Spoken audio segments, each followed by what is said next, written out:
La cancel culture. Extrait de l'ouvrage Cancel et contre cancel culture, une méchanceté bienheureuse. Abdeslam Boujedraoui, en vente sur le site Amazon. Introduction.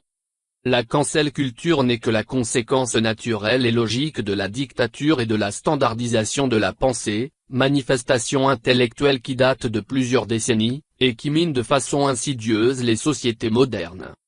La cancel culture, ou philosophie de la suppression, est beaucoup plus dangereuse qu'on ne le pense.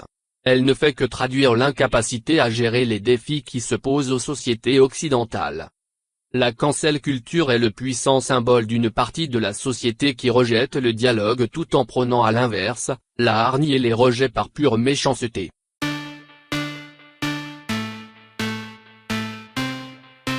Ceux qui professent la cancel culture savent qu'aucune loi ne les touchera. Leur impunité quasi totale leur permet de dénoncer et de montrer du doigt tous ceux qu'ils estiment coupables selon des critères strictement personnels.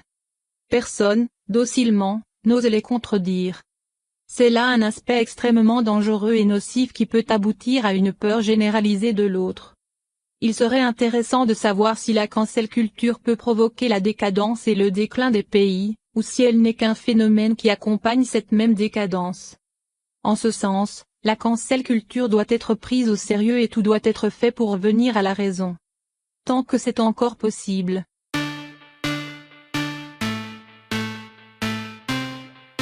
De vieux démons.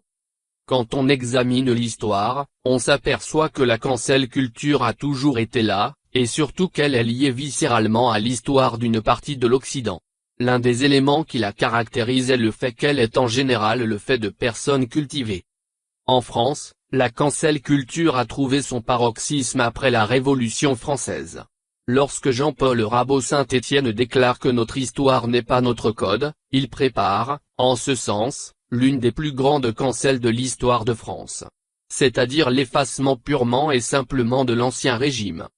Tout est fait, depuis la Révolution française, pour que cette partie de l'histoire n'existe plus. On ne parle plus des rois de France, peu d'ouvrages leur sont consacrés, et malheur à celui qui ose les réhabiliter. Il sera à son tour purement et simplement effacé. Bien qu'énormément de vestiges de l'Ancien Régime existent, œuvres d'art, architecture, jardins, musique, on fait tout pour qu'on les oublie. Ils deviennent invisibles puisque cancellés.